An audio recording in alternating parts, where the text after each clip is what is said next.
So there we go.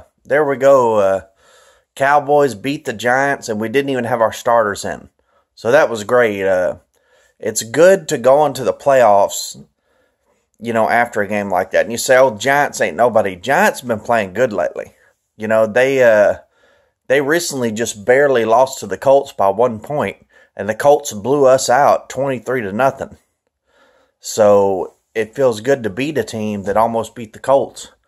So Dak Prescott had 387 yards, 4 touchdowns, and 0 interceptions.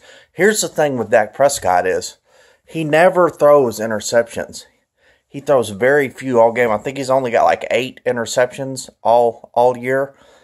And he had 18 touchdowns, so now I think he has 22 touchdowns, 8 interceptions. I mean, that's pretty good,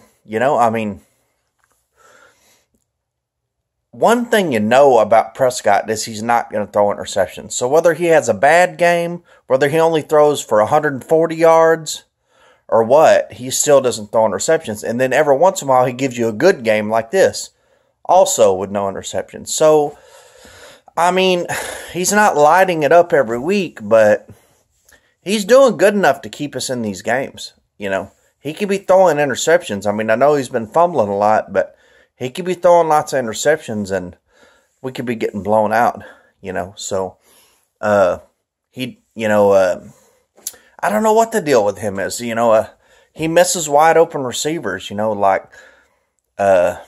especially on streaks, deep routes. It's like, I don't know what the deal is, but,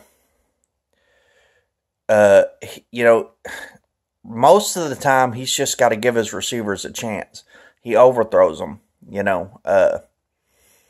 and to me, that's just from not working with your receivers too much. He'll get better at that as he gets older because, see, in football, there's bumping and shoving, and you have to run around people and you stumble, and so it's not the same as throwing it in practice. In practice, you can launch it way ahead of them, and they'll catch up to it, but in a real game, you can't throw it that far ahead of them because they're going to be bumping their cornerback and having to go around them and all kind of stuff. So it's really the in-game stuff, which a lot of quarterbacks nowadays have problems with that because it used to be you could practice with pads on as many times as you wanted. So they were used to that stuff. So just get used to it. It's just, if you're not practicing with pads like a real game, it's just not going to be like a real game. To me, that's what the problem is, so the only thing that can fix that is just more games, more real games, so,